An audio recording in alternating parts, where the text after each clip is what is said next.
Vivian, muchas gracias por hacerte cargo de la oración inicial. Bueno, muy buena tarde para todos, bienvenidos, ¿cómo están? ¿Cómo se encuentran? Hágame saber, por favor, si me está viendo bien, me está escuchando bien.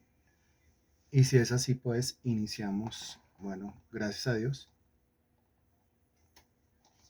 Bueno, gracias a Dios por eso. Bueno, continuamos hablando de este tema importantísimo.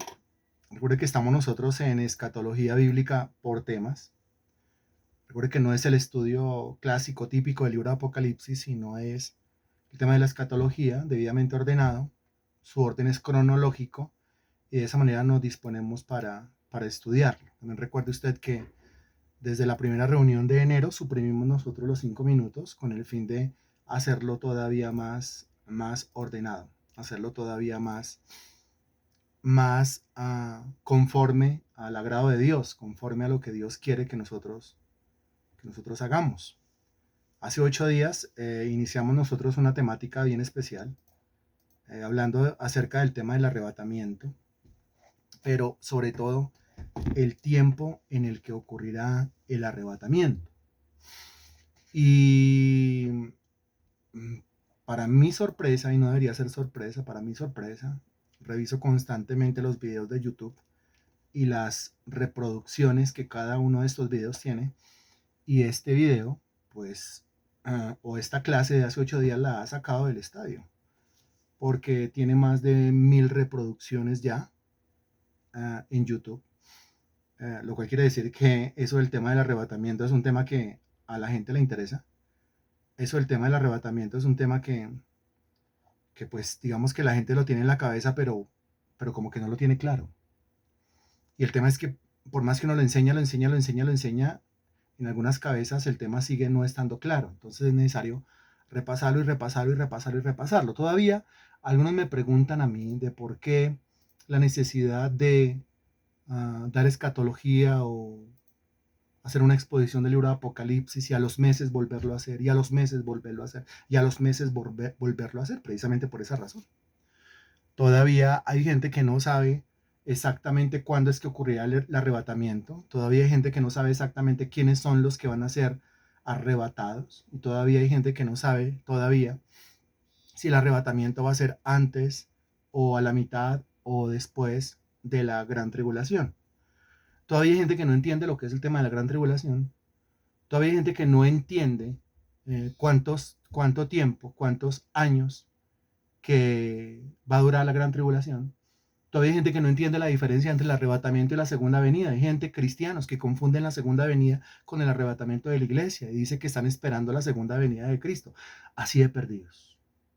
Y por más que uno le enseñe y lo enseñe y lo enseñe y lo enseñe y lo enseñe, hay gente que todavía como que no lo capta como tiene que captarlo. Y es que recuerde usted que cuando hablamos nosotros de esos eventos proféticos, esos eventos profetizados en la Biblia aún no cumplidos, decíamos nosotros que, usted me ayuda ya con esto, ¿no? Decíamos nosotros que aproximadamente hay unos cuantos eventos proféticos bíblicos aún no cumplidos. ¿Cuántos? De las cientos de profecías mencionadas en la Sagrada Escritura, hay al menos cuantos que no se han cumplido. El resto, las cientos de profecías, aparte de estos, ya se cumplieron. Muy bien. ¿Estamos hablando de cuánto? Estamos hablando de 20. 20. 20. Y el número uno de esos 20, el primerito de esos 20, es ¿cuál? El uno de esos 20 es ¿cuál?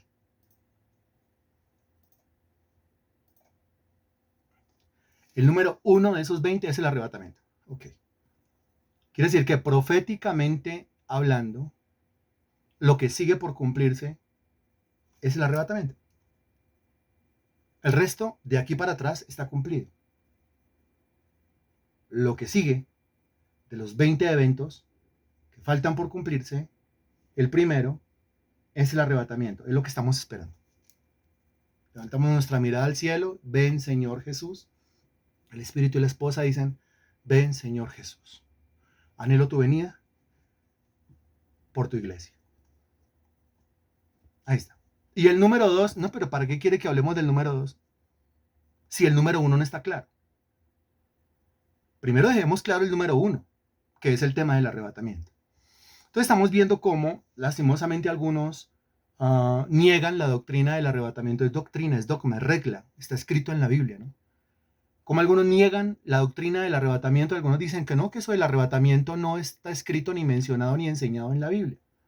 Usted le dirá que sí, y le regalará el pasaje más famoso que habla del tema del arrebatamiento. ¿Y cuál es el pasaje más famoso que habla del tema del arrebatamiento? No puede ser que usted esté escribiendo esto y para alguno aquí dirá, ay, eso tan chévere, es como si fuera algo nuevo, ¿no? Porque nuevo no es. Esto ya lo venimos estudiando desde hace tiempo atrás y lo retomamos los últimos meses del año pasado y este año vamos a estar en esto. Entonces, ¿cuál es el pasaje, digamos, más puntual, más famoso? Juan, capítulo 14, pero regáleme los versículos, por favor, exactos, porque no es todo el capítulo 14 de Juan. O sea, yo no puedo hablar de esa manera así como tan generalizada. Vaya a Juan 14 y lea y verá que habla del arrebatamiento. No, no, no. Yo tengo que ser puntual. Puntual, puntual. Los cristianos tenemos que tener argumentos, porque si tenemos argumentos somos eficaces en la evangelización. Tenemos que estar listos para presentar defensa del Evangelio. Tenemos que contender ardientemente por la fe y eso lo hacemos es con argumentos. Excelente. Entonces, el Evangelio según San Juan, capítulo 14, versículos del 1 al 3. Ok, el pasaje más famoso, más importante que habla acerca del tema del arrebatamiento. ¿Por qué ese? Porque es que ahí, en Juan capítulo 14, ¿quién estaba hablando? Mientras que en los demás, como Primera de Tesalonicenses, en los demás pasajes que yo le compartí, están hablando los apóstoles. Entonces, alguno dirá, pero es que esos fueron los apóstoles los que comenzaban a decir eso, pero Jesús nunca lo dijo. No, Jesús sí lo dijo. ¿En dónde? En el Evangelio según San Juan, capítulo 14, versículo 1, versículo 2 y versículo 3. Punto. Ok.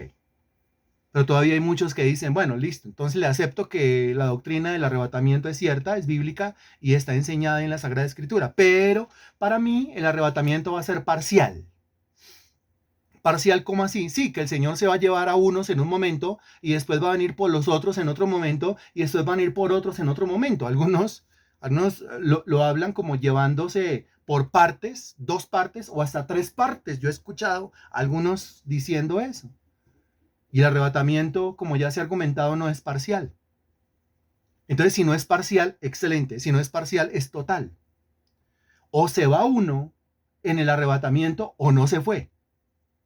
O se va uno o definitivamente no se fue. Y si no se fue, se quedó. Y si se quedó, entonces ahí viene la otra argumentación, que es la otra contradicción de los escépticos.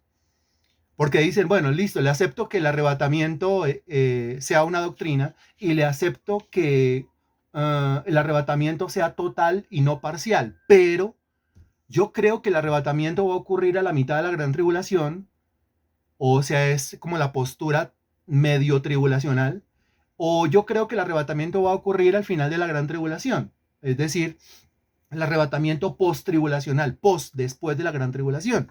Entonces, ahí entran los argumentos, los que vimos hace 8 días, que demuestran que el arrebatamiento no va a ocurrir a la mitad de la tribulación, es decir, no es medio tribulacional, ni al final de la tribulación, es decir, no es post-tribulacional, sino que es antes de la gran tribulación, o sea, el arrebatamiento es pretribulacional, es antes de la gran tribulación, pretribulación. Y ahí, mi estimado hermano, pues ya usted comienza a armar la doctrina y espero que se le aclare en la cabeza.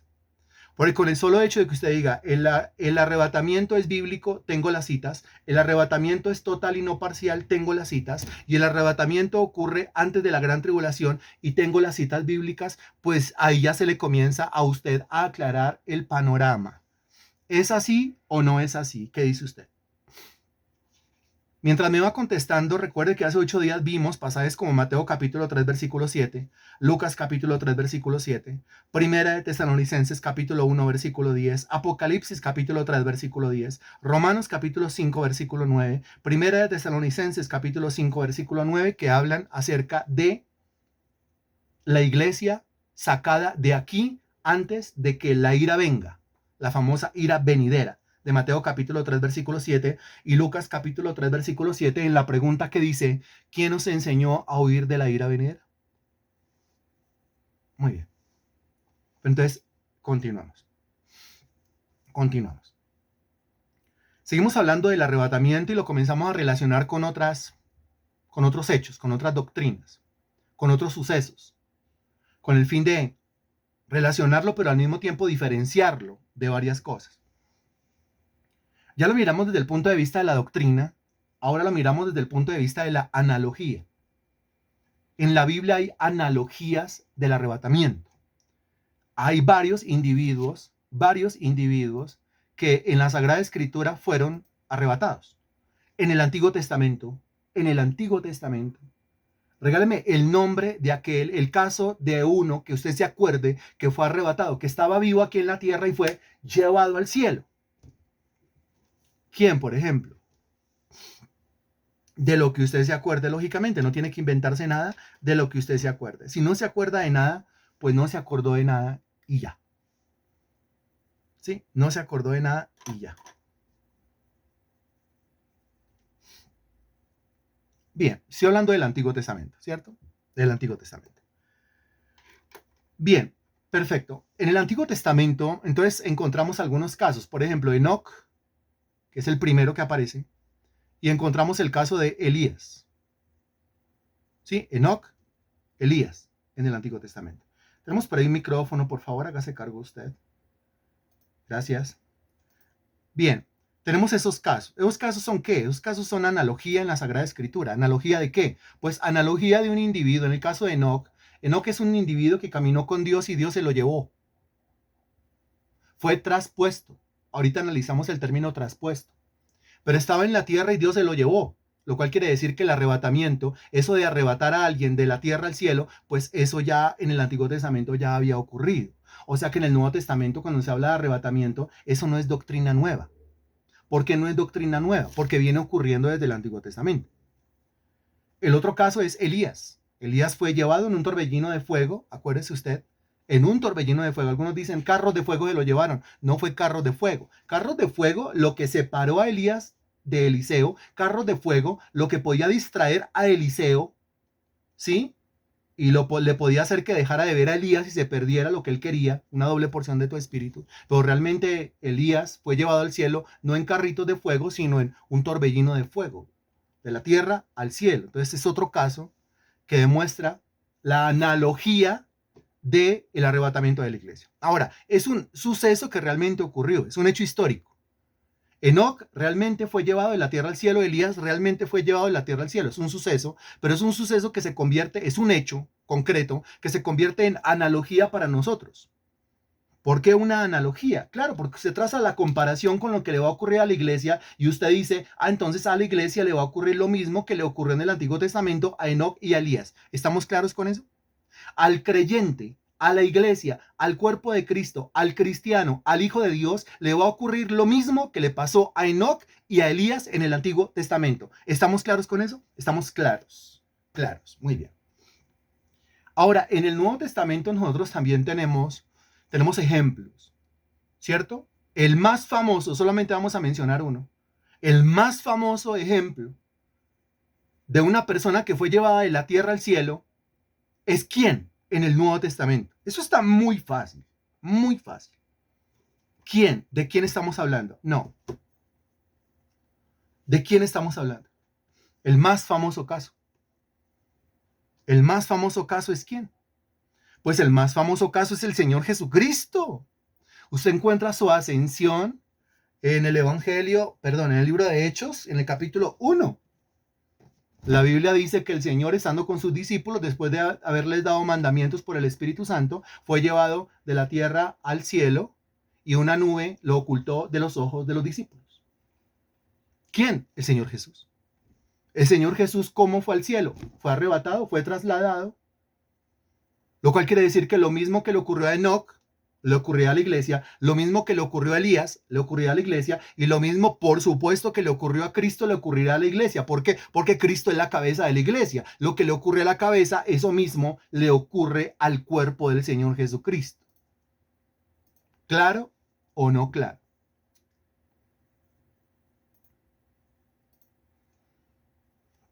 ¿Qué dice usted? ¿Está claro? Porque mucho escéptico se le va a acercar a usted y le va a decir que eso del arrebatamiento es doctrina de locos, que eso no tiene sustento en la Sagrada Escritura. Y es cuando usted abre los ojos así, usted dice, uy, pero ¿cómo me puede decir eso usted en la ignorancia? ¿Cómo me va a decir que no tiene sustento bíblico? Si aparte de que la doctrina está claramente expuesta, sí, también tenemos ejemplos, Antiguo y Nuevo Testamento, de personajes puntuales en concreto que fueron llevados de la tierra al cielo. O sea, ahí no hay nada que decir, nada que negar, ahí no hay nada que objetar y nada que contradecir. Eso está escrito en la Sagrada Biblia. Revisémoslo entonces desde el punto de vista de la analogía. En Génesis capítulo 5, versículo 24, búsquelo por favor, Génesis capítulo 5, versículo 24. Hablamos de Enoc porque usted me puso el ejemplo de Enoc, ¿cierto? Como persona que fue arrebatada. Entonces, en Génesis capítulo 5, versículo 24, me avisa, por favor, cuando ya.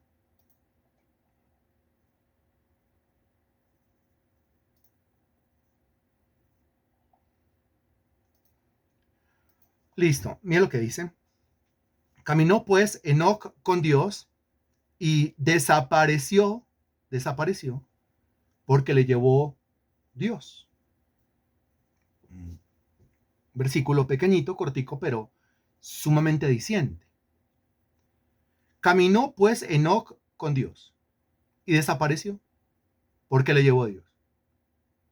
Desapareció porque le llevó.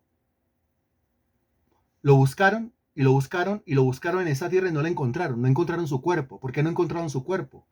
Porque su cuerpo fue llevado de acá. El personaje Enoc no apareció por más que lo buscaron, porque Dios se lo llevó. Dice la escritura, desapareció. O sea, no apareció. Dios se lo llevó. Ahora, dése cuenta usted a qué se dedicó Enoc durante la mayor parte de su vida. Ahí dice claramente en el versículo 24. Enoc se dedicó ¿a qué? Eso que usted me responde entonces se convierte en la característica puntual de un hijo de Dios, la característica puntual de un siervo, la característica puntual de un creyente, la característica puntual de un cristiano. ¿A qué? Léalo ahí, búsquelo ahí, no se invente nada, búsquelo y léalo ahí. Dice, caminó pues Enoc con Dios. ¿Se dedicó a qué? A caminar con Dios.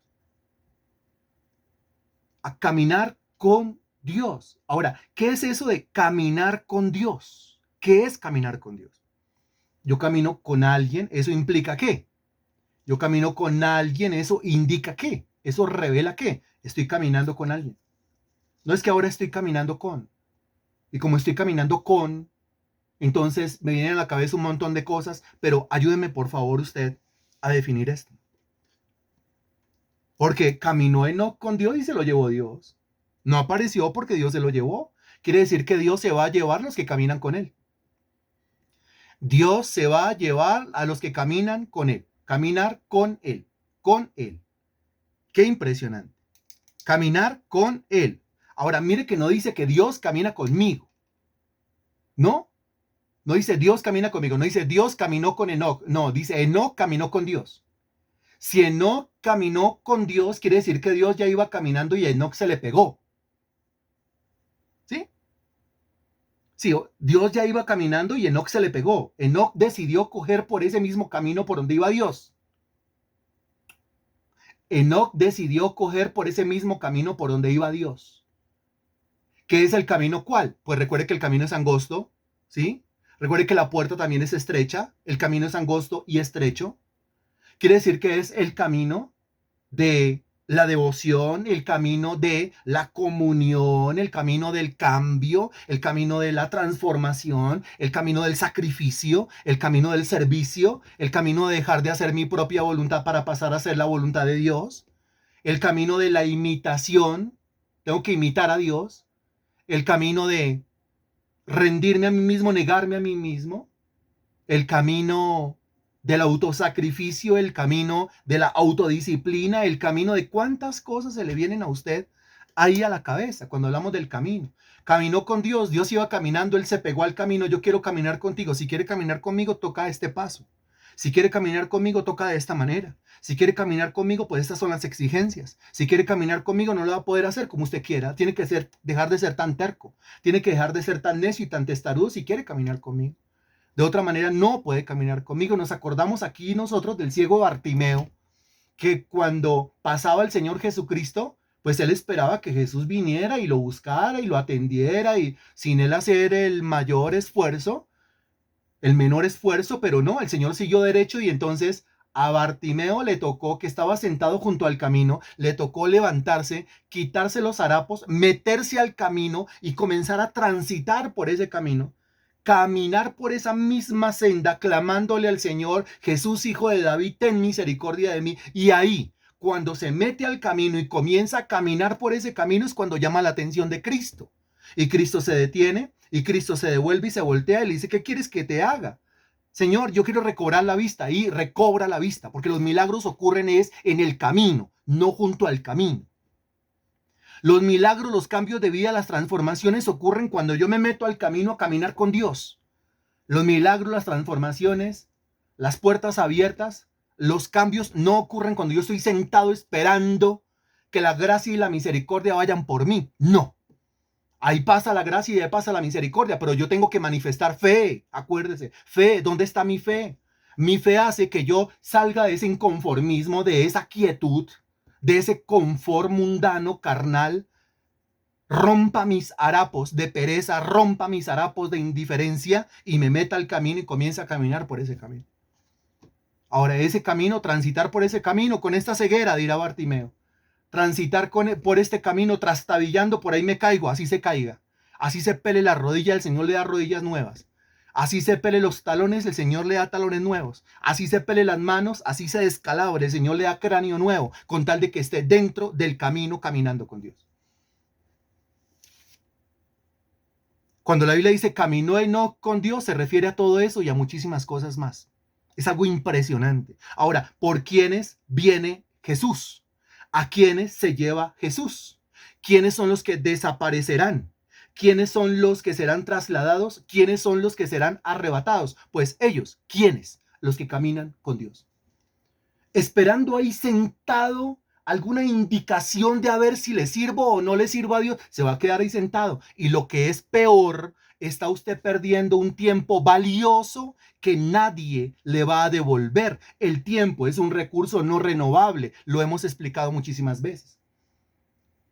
El tema es que muchos no lo entienden. Mire, es que si no entiende arrebatamiento, si no entiende gran tribulación y si no entiende segunda venida de Cristo, si no entiende la diferencia entre el arrebatamiento pretribulacional, medio tribulacional y post-tribulacional, si no entiende la diferencia entre el arrebatamiento parcial y el arrebatamiento total, pues si yo le hablo de el juicio de los creyentes, el tribunal de Cristo, el bema de Cristo, pues alguno quedará: uy, ¿qué es eso?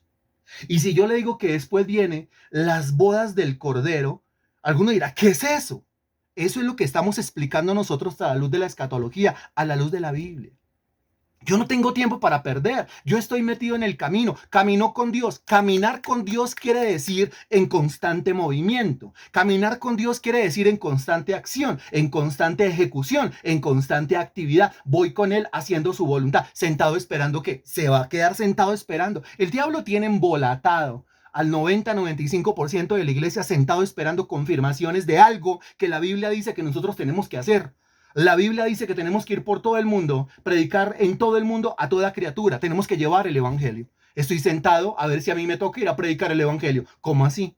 ¿No le basta con que la Biblia lo diga? ¿No le basta con ese impulso del Espíritu de Dios?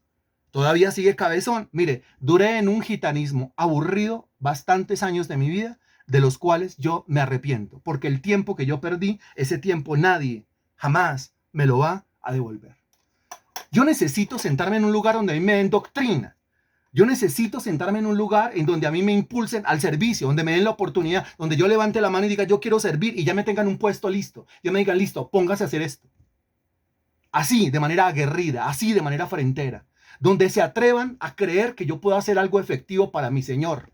Donde se atrevan a creer que si me ponen a hacer algo, lo voy a poder hacer para la gloria y honra del Señor Jesucristo. Eso es lo que yo necesito. Yo no necesito perder tiempo. No tengo tiempo para perder. Y le hemos orado al Señor: envíanos personas que no quieran perder tiempo.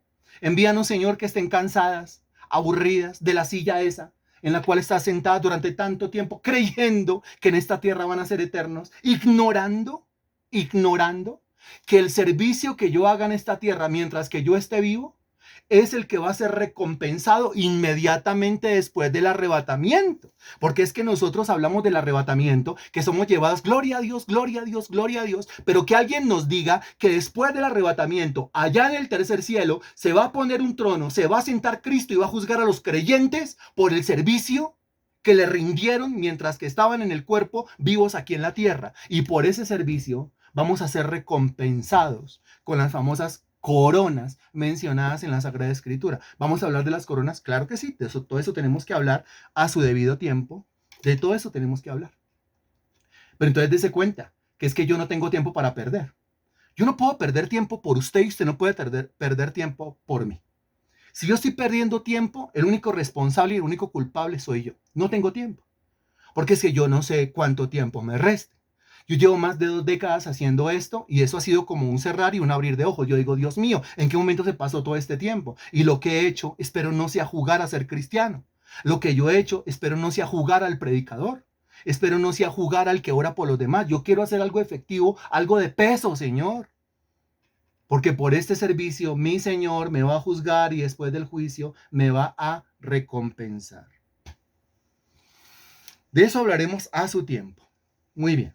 Lo que dice Génesis capítulo 5, usted lo encuentra recalcado en Hebreos capítulo 11, versículo 5. Ahora ya vaya a Hebreos, si es tan amable. Hebreos capítulo 11, versículo 5. Me avisa cuando ya, por favor.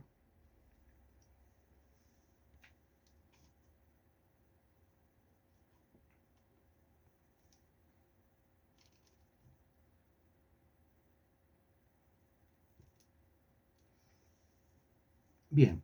3 personas más que me digan ya estoy en Hebreos capítulo 11, versículo 5. Muy amables, gracias. Dice el versículo 5, por la fe Enoc fue traspuesto para no ver muerte y no fue hallado porque lo traspuso Dios. Y antes que fuese traspuesto, tuvo testimonio de haber agradado a Dios. Dese cuenta la equivalencia que hay entre Génesis capítulo 5, versículo 24 y Hebreos capítulo 11, versículo 5, porque los dos versículos hablan del mismo personaje. ¿Cómo se llama el personaje? Enoc.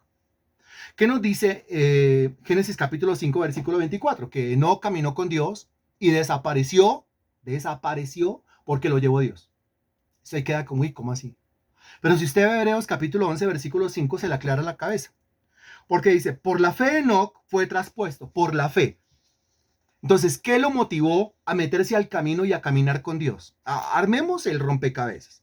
¿Qué lo motivó, qué lo movió, qué lo impulsó a meterse al camino y caminar con Dios? ¿Qué lo movió a meterse al camino y caminar al paso de Dios? Según el ejemplo de Dios, según el testimonio de Dios, a la manera de Dios, según el método de Dios. ¿Qué lo motivó, qué lo movió a eso? Ahí dice claramente que fue la fe. O sea, el hombre tenía fe. Sin fe nadie se mete al camino. Sin fe nadie se hace hijo de Dios, nadie se hace creyente. Es solamente por la fe. Concluimos pues que el hombre es justificado por la fe sin las obras de la ley. Romanos capítulo 3, versículo 28. Justificados pues por la fe tenemos paz para con Dios por medio de nuestro Señor Jesucristo. Romanos capítulo 5, versículo 1. Todo es por la fe. Entonces yo estoy ahí sentado junto al camino, mirando cómo los demás caminan, de pronto criticándolos, de pronto apático, de pronto indiferente, de pronto hasta maldiciente, hasta grosero por toda esa gente que va caminando con Dios, que le va sirviendo a Dios y a mí no me interesa, pero de repente el Señor me dispensa fe, Romanos capítulo 12, versículo 3, me da una medida de fe, esto no de vosotros, pues es don de Dios, Efesios capítulo 2, versículo 8, y esa fe me mueve, me impulsa, me empuja, y yo salgo de mi indiferencia, salgo del bordecito del camino, del andén del camino, y me meto al camino, y ahora soy también de los que caminan con Dios. Ahora soy también de los que siguen las pisadas de Dios. Ahora soy también de los que siguen el ejemplo de Dios. Ahora soy también de los que quieren que en mi vida se calque la imagen y semejanza de Jesucristo. Ahora soy también de los que le sirven al Señor Jesucristo. Ahí está. Fe. Ahora, usted una lo que acabamos de entender con la parte final. Dice, tuvo testimonio de haber agradado a Dios. Tuvo testimonio de haber agradado a Dios. ¿Qué fue lo que a Dios le agradó de Enoc? ¿Facilito? ¿Qué fue lo que a Dios le agradó de Enoc? ¿Qué fue lo que le agradó? Continúe, por favor. Continúe, por favor. Exacto, su fe. Usted no puede contestar ninguna otra cosa, su fe. Porque es que el versículo 6, si usted contesta otra cosa, el versículo 6 viene y me agarra y tome, ¿por qué contestó cosa que no era? Tiene que contestar la fe. ¿Por qué? Porque la Biblia dice en el versículo 6, pero sin fe es imposible agradar a Dios. La parte final del versículo 5 dice, tuvo testimonio de haber agradado a Dios. ¿Cómo hago yo para agradar a Dios? Versículo 6, sin fe es imposible agradar a Dios. Lo único que a Dios le gusta, le agrada es la fe, el impulso de la fe, el hacerle caso a la fe, el dejarse mover, el dejarse motivar por la fe. En este caso, la fe movió a Enoc y Enoc se metió al camino y caminó con Dios. Recuerde lo que dice Santiago. Santiago dice que la fe se muestra es ¿por qué? La fe se muestra por las, responda por favor, la fe se muestra por las obras. Las famosas obras, pero no las obras de la carne, las famosas obras, pero no las obras de la ley, las famosas obras, pero no las obras del diablo, las famosas obras de la fe. Las obras de la fe. Que me sacan a mí de ese pecado y me llevan a arrepentirme, que me sacan a mí de esa incredulidad y me llevan a la fe, que me sacan a mí de ser parco, indiferente, no me interesa, no me importa, no creo, y me ponen ahora en el camino, caminando con Dios y sirviéndole a Dios. Las obras de la fe. Por la fe de Enoc, porque se metió al camino. Entonces dice que fue traspuesto para no ver muerte. Entonces cuando allá en Génesis capítulo 5, versículo 24 dice que Enoc desapareció, pero no fue que se murió, lo mataron y lo enterraron en un lugar donde quién sabe dónde lo habrán enterrado, cosa que todo el mundo lo buscó, pero nadie lo encontró. Por eso la Biblia dice que se desapareció. No. Claramente dice Hebreos capítulo 11, versículo 5, que no vio muerte. Si dice que no vio muerte, quiere decir que no se murió. Quiere decir que fue traspuesto. Ahora vamos a definir la palabra traspuesto o trasponer. Traspuesto, estamos hablando de puesto, estamos hablando de un sitio, ¿cierto? Tras tiene que ver con traslado, tiene que ver con movimiento, moverlo del puesto, moverlo del puesto. Él estaba en un puesto y fue trasladado de puesto, así de sencillo. ¿En qué puesto estaba? Primero responda eso. ¿En qué puesto estaba? ¿En qué puesto se encontraba? ¿En qué lugar estaba? ¿En qué lugar se encontraba? Excelente, en la tierra, ¿ok? Pero como dice, traspuesto, traslado, ahora, ¿a dónde fue trasladado? ¿Cuál fue su nuevo puesto? ¿Cuál fue su nuevo lugar? Excelente, muy bien, al cielo.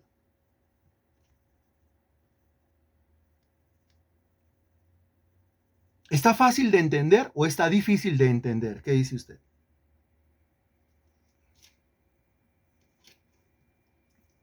¿Qué dice usted? ¿Fácil o difícil? Fácil, dice Marta León. Muy bien, me agrada. Porque si está fácil, eso quiere decir que el Espíritu de Dios está presente. Difícil cuando es la carne intentando hacerlo.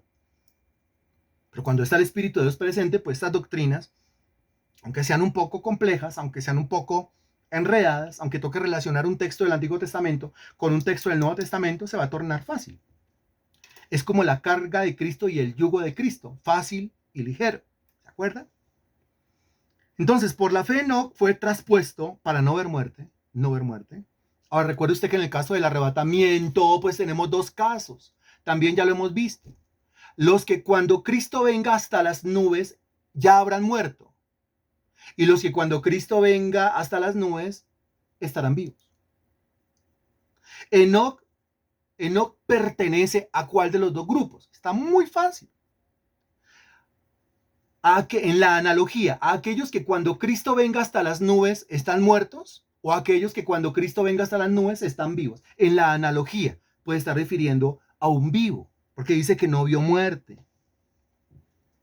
Súper facilísimo. Por la fe no fue traspuesto para no ver muerte y no fue hallado o no fue encontrado, porque lo traspuso Dios. lo traspuso Dios. Entonces, dése cuenta que el arrebatamiento es una obra de ¿quién? Lo traspuso Dios. El arrebatamiento es una acción, es una ejecución de ¿quién directamente? ¿De quién? ¿Quién lo hace? Pues es que tiene que ser así, porque usted imagínese a Enoch, entonces el Señor lo quiere llevar al cielo, pero entonces el Señor le dice, lo quiero traer al cielo, suba. ¿Cómo sube Enoch? A Elías, lo quiero traer al cielo, suba. ¿Cómo sube Elías? Ahora imagínese la iglesia, la quiero traer al cielo, es el momento, suba. ¿Cómo sube la iglesia? Imagínese el creyente, imagínese usted, lo quiero traer al cielo, llegó el momento del arrebatamiento, suba. ¿Cómo subo? No puedo subir. Eso no es una acción, no es una ejecución humana, es divina. Ahora, muy fácil también la respuesta. Nosotros vamos a subir, vamos a ascender. Ese traslado ocurre gracias al poder de quien sea puntual al mencionarlo, por favor.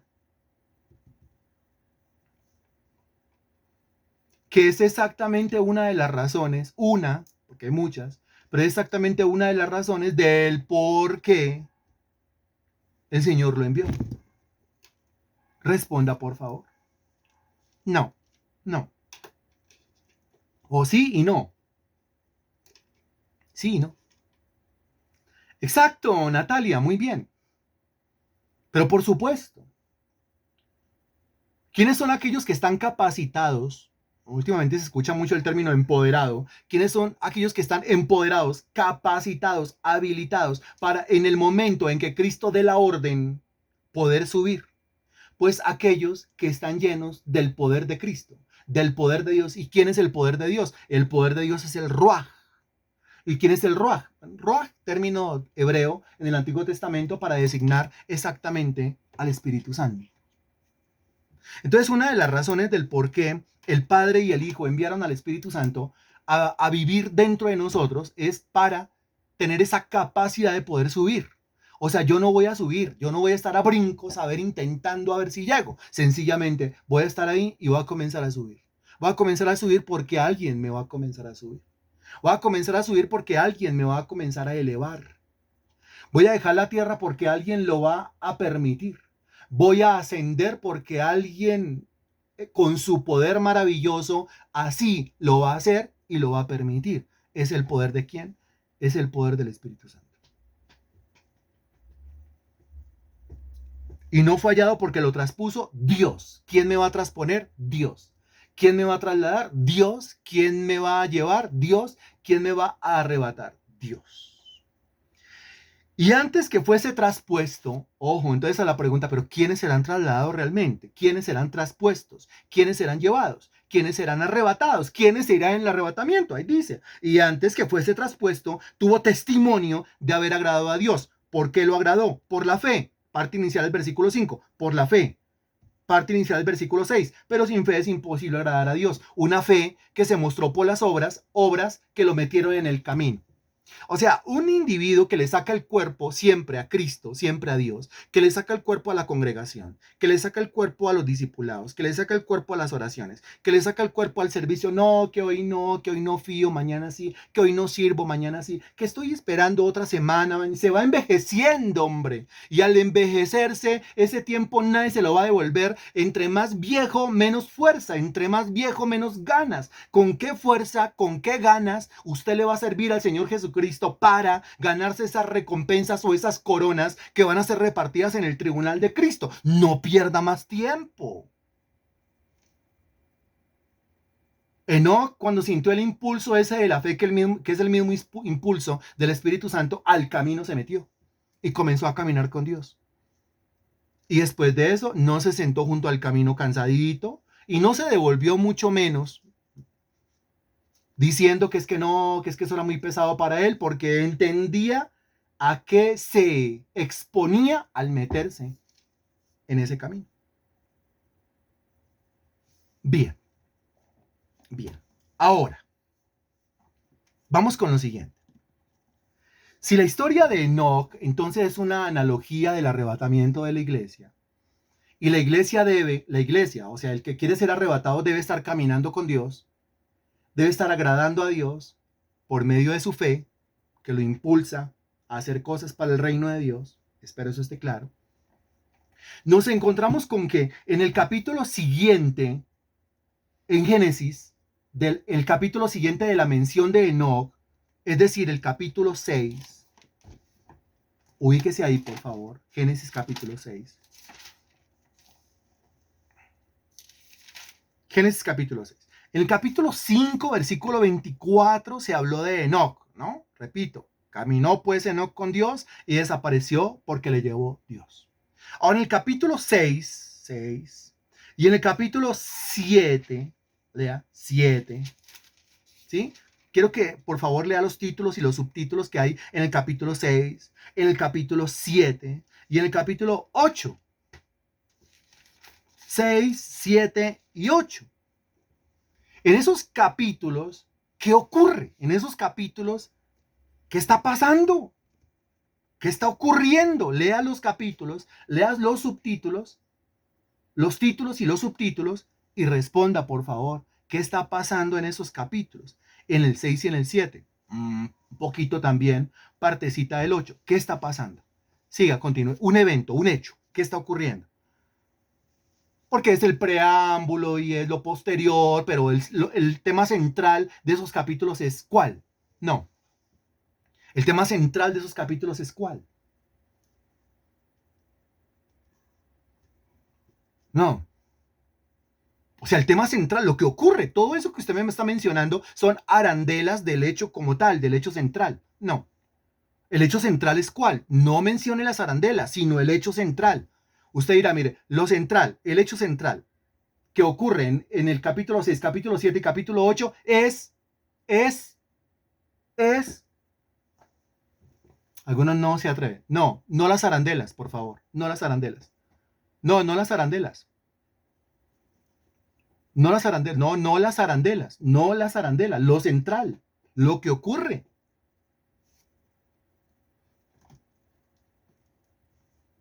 Los centrales ya han contestado. Sí, ya han contestado. Pero los centrales, ¿qué? Los centrales, usted me está hablando de la maldad de los hombres, pero es que eso es preámbulo. ¿Sí? Que por causa de la maldad de los hombres, ¿qué? ¿Los centrales qué? Ah, usted dirá, yo ya lo había contestado, sí, pero hay algunos que todavía están con las arandelas. Por eso, si yo le pido a usted que lea los títulos y los subtítulos, no es solamente el primer título, es el título, el subtítulo, título, subtítulo, título, subtítulo, para que se dé cuenta y después con todos los títulos, subtítulos, usted diga, ah, en estos capítulos lo que ocurrió fue esto. ¿Qué fue lo que ocurrió? Lo que ocurrió fue el diluvio. Eso fue lo que ocurrió. Ese es el hecho central en esos capítulos. En el capítulo 6, en el capítulo 7 y en el capítulo 8. Ese es el hecho central. Cualquier otra cosa es arandela. Es decir, es como si yo le preguntara, ¿y por qué Dios envió el diluvio? Usted dirá por la maldad, por el pecado, porque la gente era mala, porque la maldad de los hombres se multiplicó. Ah, ok, listo. Por la transgresión, por la violación, por etcétera, etcétera, etcétera. Pero el hecho central es el diluvio. Lo que usted encuentra a partir de Génesis capítulo 6 y capítulo 7 y capítulo 8 es el diluvio. El diluvio. Ahora, en Génesis capítulo 5, ¿con qué nos encontramos? Con que Enoc caminó con Dios y Dios se lo llevó. O sea, una analogía del arrebatamiento. Y en el capítulo 6, capítulo 7 y capítulo 8 se descarga un diluvio y es un diluvio. Lea conmigo, por favor, al menos el capítulo 6, versículo 17. Me avisa cuando ya. Capítulo 6, versículo 17. 3 personas que me digan ya y comenzamos la lectura. 1, 2, 3. Listo. Versículo 17 dice, y he aquí que yo traigo un diluvio de aguas sobre la tierra para destruir toda carne en que haya espíritu de vida debajo del cielo. Todo lo que hay en la tierra morirá.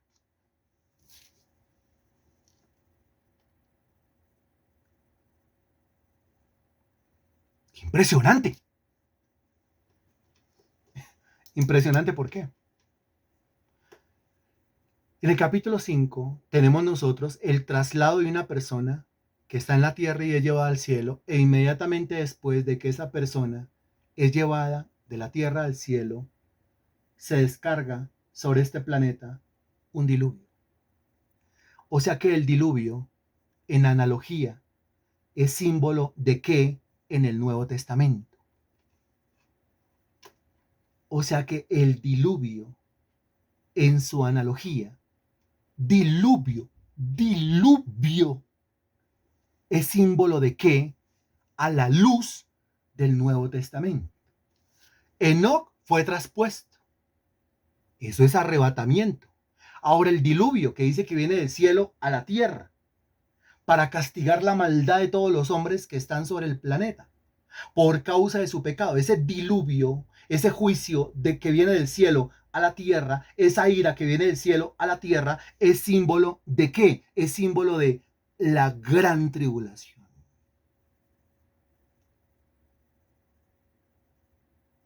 Ahora, ¿se da cuenta usted el orden de los factores? Capítulo 5, una persona es arrebatada. Capítulo 6, 7 y 8, viene un diluvio. Desde Génesis, el Señor está diciendo que la transposición, que el arrebatamiento ocurre antes del juicio. El arrebatamiento ocurre antes de que la ira se manifieste. El arrebatamiento ocurre antes de que el diluvio venga, de que la tribulación aparezca. ¿Quién lo tiene claro? Es solamente revisar. Capítulo 5 ocurrió esto, capítulo 6, 7 y 8 ocurrió esto. Ok, el orden de los factores es primero el capítulo 5 y después lo narrado en los capítulos 6, 7 y 8. ¿Qué se narra en el capítulo 5? El arrebatamiento de alguien. Y en los capítulos 6, 7 y 8, un juicio que viene del cielo a la tierra. Punto. O sea que una prueba más contundente, argumento que se clava en mi cabeza para demostrar que el arrebatamiento es antes del diluvio, o sea, el arrebatamiento es antes de la ira, o sea, el arrebatamiento es antes de la gran tribulación. ¿Está claro? ¿O no está claro?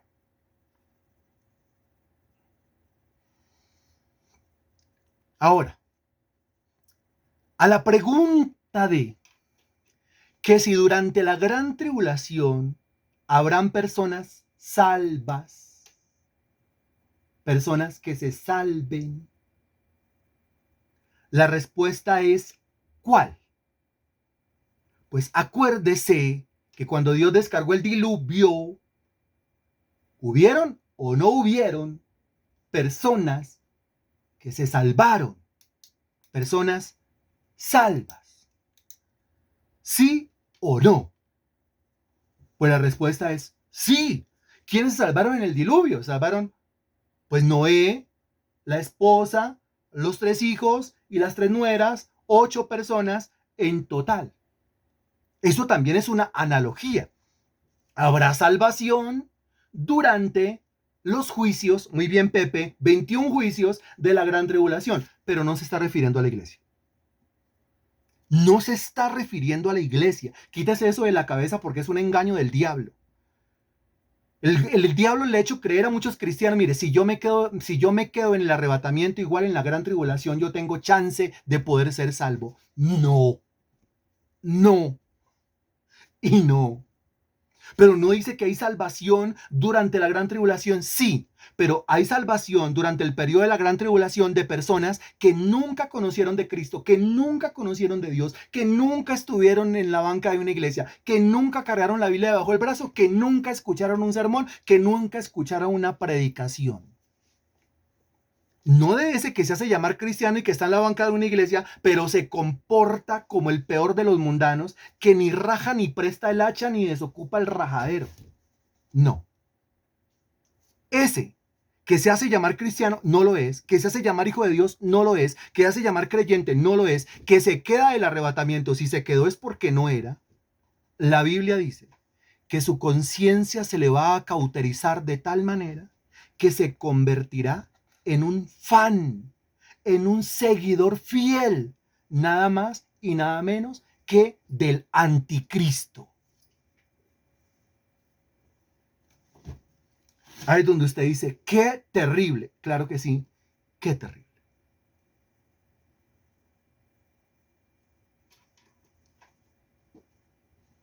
Gracias, hermanita Marta León. Terrible. ¿Cómo le parece? Le repito el argumento.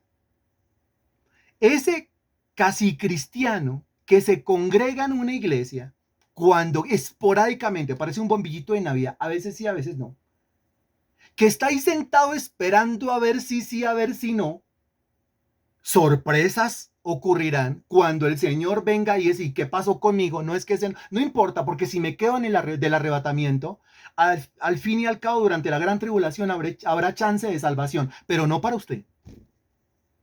No para usted.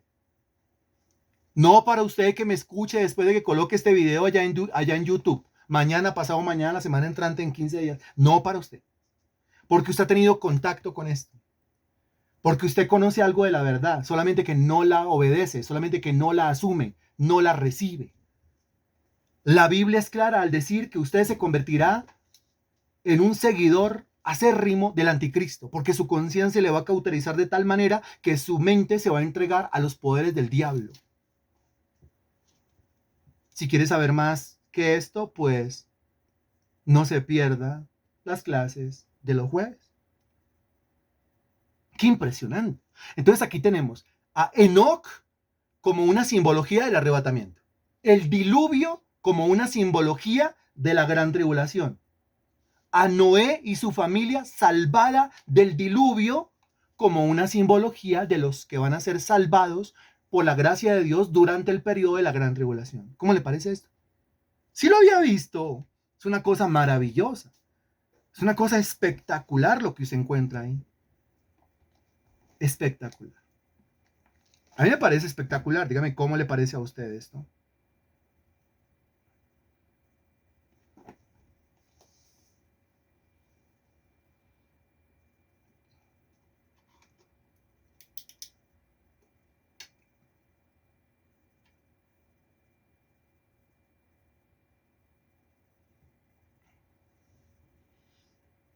Muy bien. ¿Está claro? Muy bien.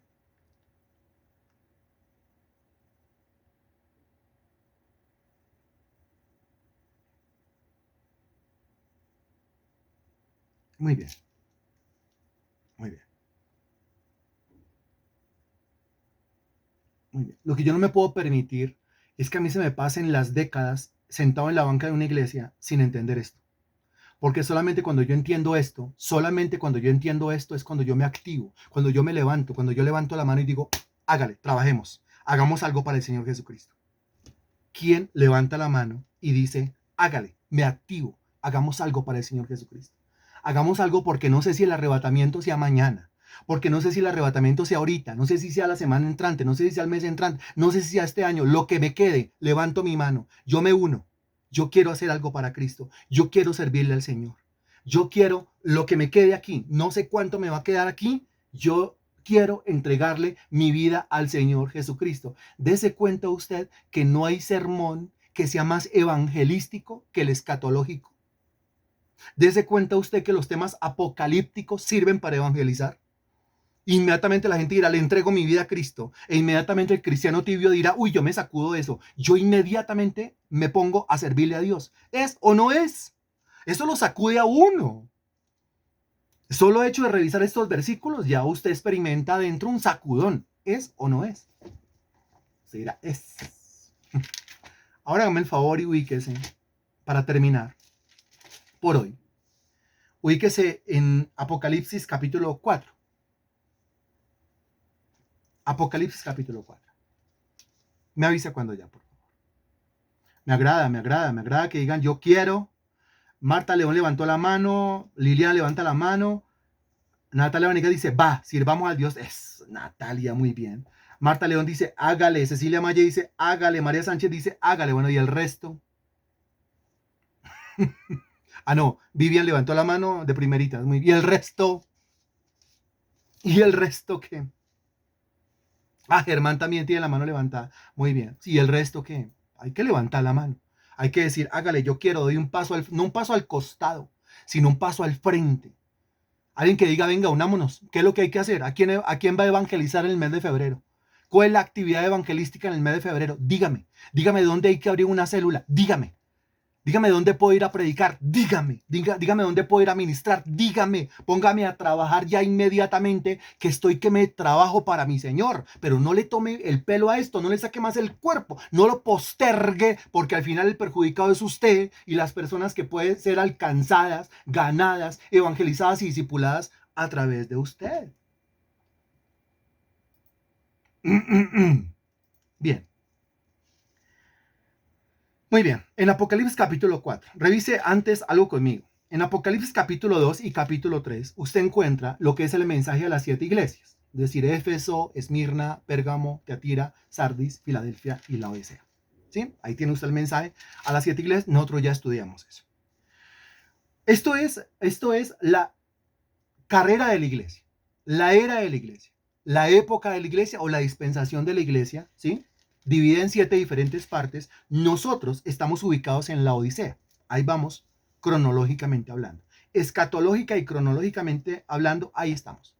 ¿Por qué estamos en la Odisea? Pues es que la característica mencionada ahí es la que vemos por experiencia que lastimosamente ha poseído a la iglesia. ¿Cómo se llama? La tibieza, la pereza, la quietud, la indiferencia, el estar sentadote sin hacer nada para el Señor Jesucristo, el ser tibio, ni frío ni caliente. O sea, no le sirve ni al diablo porque no es totalmente frío y no le sirve a Dios porque no es totalmente caliente. Es un tibio.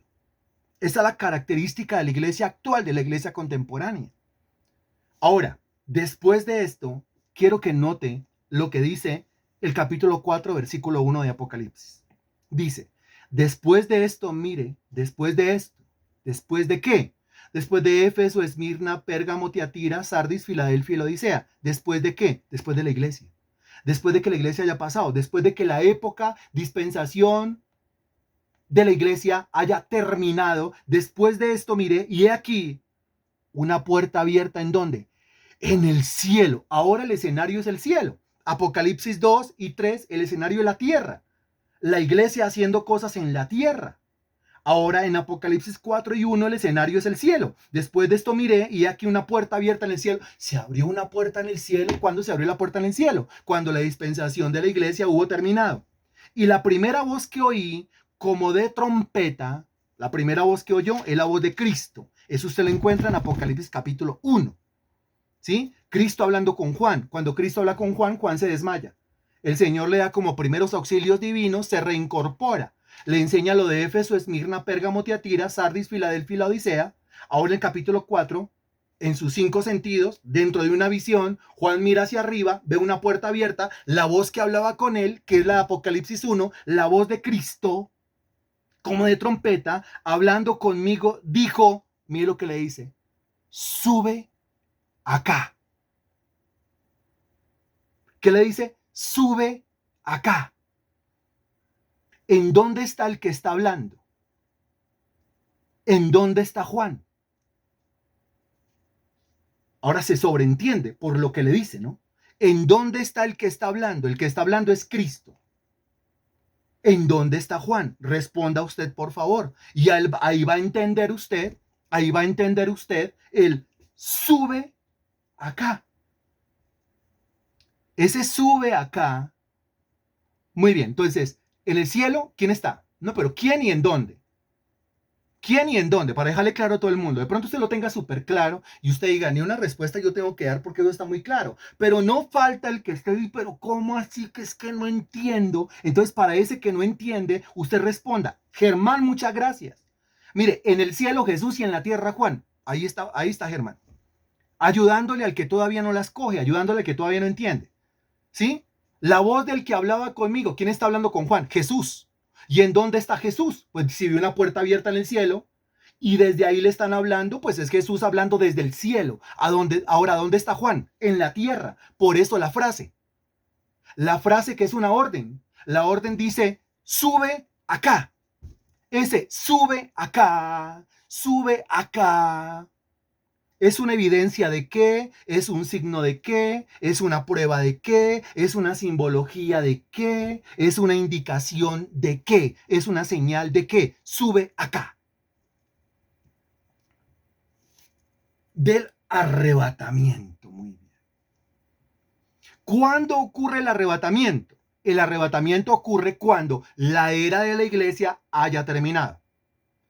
¿Con qué fase termina la iglesia? ¿O con qué escenario acaba la era de la iglesia aquí? Con la Odisea, que es la iglesia tibia. Pregunta, ¿la iglesia contemporánea es tibia? ¿La iglesia contemporánea es indiferente? ¿La iglesia contemporánea es quieta?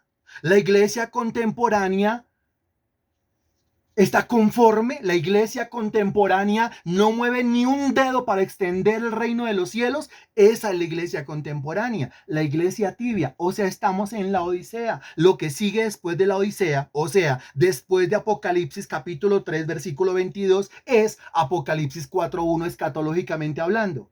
¿Y qué ocurre en Apocalipsis 4.1? Sube acá, o sea, el arrebatamiento de la iglesia. Ahora, lo que se encuentra en Apocalipsis 4 y en Apocalipsis 5 es todo lo relacionado con el arrebatamiento de la iglesia, con el momento en el que la iglesia sube hasta las nubes y el momento en el que la iglesia entra al tercer cielo. ¡Ay! ¡Qué impresionante! Ahora, cuando eso ocurre, arrebatamiento de la iglesia hasta las nubes, después se lleva al tercer cielo, entran al tercer cielo. Cuando eso ocurre con la iglesia, note lo que comienza a ocurrir aquí en la tierra, según el título del capítulo 6. ¿Qué comienza a ocurrir aquí en la tierra, según el título del capítulo 6? Los sellos. Y se acuerda que hablamos nosotros de que la gran tribulación es un periodo en el cual se van a desatar, Pepe nos lo recordó hace un rato, es un periodo en el cual se van a desatar 21 juicios, y esos juicios comienzan por un grupito de 7, los primeros 7 juicios que se llaman los sellos, o sea, ahí. Dese cuenta que la tribulación comienza en el capítulo 6 con los sellos. Sigue la tribulación con las trompetas y termina con las copas. Eso es Apocalipsis 6, 7, 8, 9, 10, 11, 12, 13, 14, 15, 16, 17, 18 y 19. La tribulación va desde el capítulo 6 hasta el capítulo 19 de Apocalipsis. Los 21 sellos se derraman, los 21 juicios se derraman, sellos, trompetas y copas, a lo largo y ancho de esos capítulos. Vuelvo y se lo repito: 6, 7, 8, 9, 10, 11, 12, 13, 14, 15, 16, 17, 18 y hasta el 19. Pero los juicios se comienzan a desatar capítulo 6, cuando la iglesia ya ha subido allá, capítulo 4 y capítulo 5. Más pruebas de que el arrebatamiento ocurre antes de la gran tribulación. Más pruebas de que el arrebatamiento ocurre antes de que se desate el primer sello. Más pruebas. Ya vimos las pruebas doctrinales, ya vimos las pruebas en el Antiguo Testamento, ya vimos las pruebas en el Nuevo, ahora las pruebas desde el libro de Apocalipsis. Pregunta, ¿está claro o no está claro?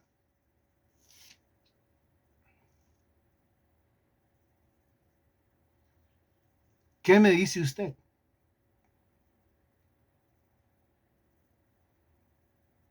Lo tenaz de todo esto, es que los 21 juicios, es decir, 7 sellos, 7 trompetas, 7 copas, que van desde Apocalipsis 6 hasta Apocalipsis 19, terminan con la segunda venida de Cristo allá en Apocalipsis 19. El arrebatamiento ocurre en el capítulo 4, sube acá. Sí, el arrebatamiento ocurre en el capítulo 4, sube acá. La llegada de la iglesia al tercer cielo, capítulo 4, capítulo 5. Los juicios comienzan en el capítulo 6. Y la segunda venida en el capítulo 19. ¿Cómo un cristiano puede confundir el arrebatamiento de la iglesia con la segunda venida si el arrebatamiento ocurre en Apocalipsis 4 y la segunda venida en Apocalipsis 19 y son sumamente diferentes, distintas en absolutamente todo, naturaleza y propósitos, una cosa de la otra? Usted no está esperando la segunda venida, porque usted estuviera esperando la segunda venida, tendría yo que ubicarlo en Apocalipsis 15, 16, 17, 18. O sea, usted se estaría comiendo los 7 sellos, se estaría comiendo las 7 trompetas y se estaría comiendo las 7 copas para esperar la segunda venida. No, usted y yo estamos en Apocalipsis 3, la Odisea. Estamos luchando contra la tibieza, contra la indiferencia. Estamos luchando contra la quietud, haciendo algo para el Señor, porque en su lista de eventos proféticos no cumplidos, todavía el primero de ellos es el arrebatamiento. Y eso es exactamente lo que nosotros estamos esperando que ocurra. Lo esperamos con todo el corazón, lo esperamos con toda la mente, lo esperamos con todas las fuerzas, Señor. Que tú vengas por tu iglesia, mi Señor, que traslades a tu iglesia como trasladaste, mi Dios, a Enoch, como trasladaste a este varón de Dios que caminó contigo antes del diluvio, o sea, antes de la gran tribulación. Que nos saques de esta tierra, mi Señor, como tú lo has prometido, antes de que venga la ira, antes de que se desate el primer sello, antes de que los 21 juicios de la gran tribulación sean desatados sobre este planeta, Señor. Es lo que sigue. ¿Qué falta por cumplirse? 20 cosas. La primera de ellas, lo que estamos esperando, lo que estamos aprendiendo, de lo que estamos hablando, mi Señor. Yo abro mi vida para ti, mi Señor. Y te pido que a través de este mensaje muchas personas sean tocadas, mi Dios. Ya que el video anterior, mi Dios, tiene en este momento ya más de 1000 reproducciones, quiere decir que ese tema interesa, ese tema importa y es lo que la iglesia necesita saber, conocer en este momento, aclarar la cabeza con respecto a esto. Solamente tú puedes hacer viral un video, una charla, una enseñanza, mi Señor. Solamente tú lo puedes hacer. Yo me dedico a enseñar, humilde y sencillamente a enseñar, mi Señor. Este conocimiento en tus manos queda para que tu palabra corra y sea glorificada. Recibe tú la gloria, la honra y la alabanza. Dispone a cada persona que escuche este mensaje a convertirse a ti, Señor, y dispone a cada hermano a servirte a ti, a no perder más tiempo, a levantar la mano, a dar un paso al frente y decir, cuenten conmigo, yo quiero trabajar para mi Señor Jesucristo. A ti sea toda la gloria, toda la honra y toda la alabanza, en el nombre del Señor Jesús. Amén y gracias a Dios.